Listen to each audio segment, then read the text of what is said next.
자, 여러분 우리 그 교회에서 달력에서 나눠준 성경을 여러분들이 지금 아마 봉독하고 있는 줄 알고 있습니다. 그래서 오늘은 이제 창세가 끝났기 때문에 창세에 대한 정리, 복습을 여러분들과 잠깐 나누겠습니다. 자, 창세기는 1장부터 50장까지 나와 있고요. 그리고 1장, 2장은 천지 창조에 관한 이야기가 나옵니다. 그리고 천지 창조한 내용에서 에덴 동산 이야기가 잠깐 3장에 등장합니다.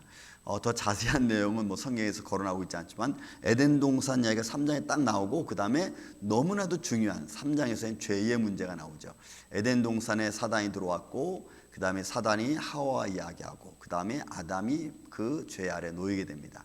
그까지가 이제 아주 천지 창조와 죄의 시발점, 그 모든 인간이 모든 하나님이 만든 가장 아름답고 복된 천지 만물이 죄의 권속 아래 다 들어가 버리고 마는 아주 중요한 원인이 제공되어지는 3장 이야기. 그 다음부터 이제 4장부터는 소위 아담 이후로 죄가 들어왔고 죄 아래에서 살아가는 인간의 모습이 그대로 정리되어져 있습니다. 그래서 4장, 5장까지 6장까지 보면은 그 4장에 들어와서 가인과 아벨에서 아벨이 죽고 가인이 방황하고 그 다음에 시간이 한 130년 흘러서 셋이라는 아들이 낳고 그리고 나서 족보 얘기가 나오고 6장에서 노아가 탄생합니다. 창세기 6장에는 노아가 나오고 노아부터 시작해서 7장, 8장, 9장, 10장까지는 홍수 이야기입니다.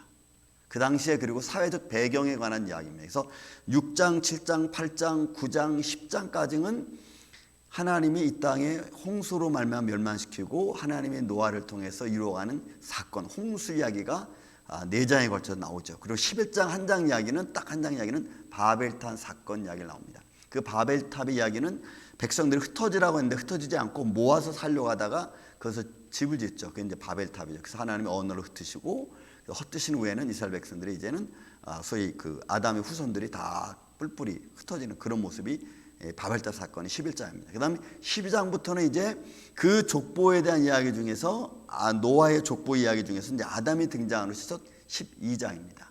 그래서 이제는 아브라함과 이삭과 야곱, 요셉까지가 사실은 창세기 마지막 다 내용입니다. 그래서 12장부터 시작되어지는 아브라함의 이야기는 12장, 13, 14, 15, 16, 17 17, 18까지 가면서 아브라함이 무슨 얘기가 나오냐면 그가 가나안 땅에서 어떻게 살았고 또 그 살면서 어떤 일이 있었고 그 다음에 소돔과 고모라가 18장 19장에 등장하니까 소돔과 고모라가 어떻게 멸망을 하고 이런 사건 이야기가 나오고 그 다음에 15장 16장에는 아브라함을 통해서 하나님께서 약속하신 이삭을 주는 그런 과정 이야기가 나오죠. 그래서 15장 5절은 굉장히 중요하죠.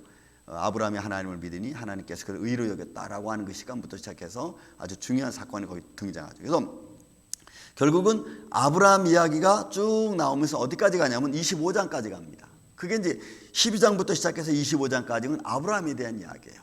그 안에 소돔과 고모라 얘기, 동방 얘기, 애굽 얘기 쭉 가나안 땅에서 있었던 이야기 나오고 26장 딱 한 장은 놀랍게도 이삭에 대한 이야기예요. 이삭에 대한 이야기가 한 장밖에 나오지 않아요. 그러니까 하나님의 예수 그리스도였던 상징적인 모습으로 왔던 이삭은 그냥 순종의 아들로 딱 한 번 등장합니다. 26장. 그리고 27장부터는 야곱 이야기가 나오죠. 야곱 이야기가 쭉 등장해서 언제까지 나오냐? 31장까지 야곱의 이야기입니다. 야곱이 어떻게 살고 형 에서가 어떤 일이 있었고 그리고 야곱이 또 그 삼촌 라반의 집 가서 어떻게 생활하고 어떻게 아내를 얻고 이런 이야기 쭉 이야기가 나옵니다. 그리고 31장에 가서 요셉 이야기가 딱 등장해요. 그 요셉 얘기가 등장 31장부터 시작해서 마지막 50장까지는 요셉 이야기입니다. 그러니까 그 가나안 땅에 들어가서 살 이스라엘 백성들에 대한 이야기가 거기 나오는 거예요. 그러니까 야곱의 아들들의 이야기죠. 그래서 요셉이 애굽에 들어가서 겪은 고난의 이야기가 31장부터 시작되어서 쭉 나오기 시작하죠. 그리고 40장부터는 이제 가나안에 기근이 들어가지고 결국 그 야곱의 아들들이 애굽에 가서 식량을 사갖고 오는 그 사와야 되는 이런 상황이 더해지면서 45장 가서는 형들과 요셉이 만나고 그리고 마지막에는 46장 7장 가서는 야곱도 결국은 그의 가족을 데리고 애굽으로 내려오는 이런 이야기로 되어져 있습니다. 근데 여러분 우리가 그 창세기에서 가장 중요하게 생각할 게 뭐냐면 아브라함과 이삭과 야곱과 요셉의 이야기가 쭉 창세기에 걸쳐 나오는데 중요하게 여러분들이 봐야 될 것이 뭐냐면 삶입니다. 생활입니다. 그들의 생활 속에서 하나님은 어떻게 역사하시고 어떻게 주관하시고 사람들의 삶을 어떻게 인도하시는가.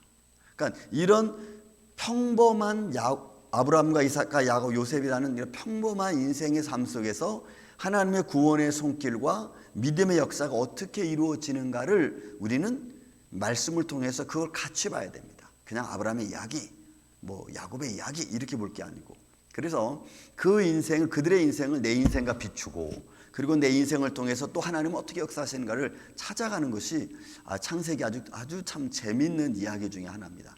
그래서 이런 믿음의 선조들의 삶 속에 역사하신 하나님의 손길은 오늘도 우리와 같이 우리 생활 속에서 역사하신다는 것을 아주 잘 증명해주는, 어떻게 보면 그 믿음의 시초가 되는 아브라함을 통해서 우리에게 보여준 가장 귀한 하나님의 말씀이라고 우리가 볼 수가 있습니다. 그래서 창세기는 천지창조부터 시작해서 요셉의 애굽에 들어가기까지의 이야기를 담고 있죠. 보통 한 역사적으로 세대주의 학자들이 말하면은 창세전부터 시작해서 애굽이 그 아브라함까지는 한 2000년, 그리고 2000년에서 그 다음에 이삭과 야곱과 요셉, 그리고 430년인 과정까지 들어가는 거니까 거기서부터 또 시작해서 거의 한 1000년, 왜냐하면 이스라엘 백성들이 출애굽할 때가 1445년으로 보니까, 그죠? 그러면 거의 한 3000년의 역사가 사실은 창세기에 기록되어 있는 겁니다. 여러분, 창세기 이런 역사적 사실을 기본으로 보면서 중요한 것은 다시 말씀드리지만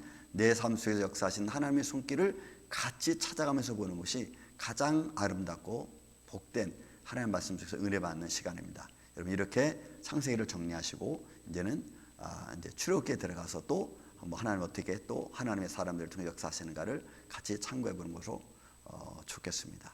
감사합니다.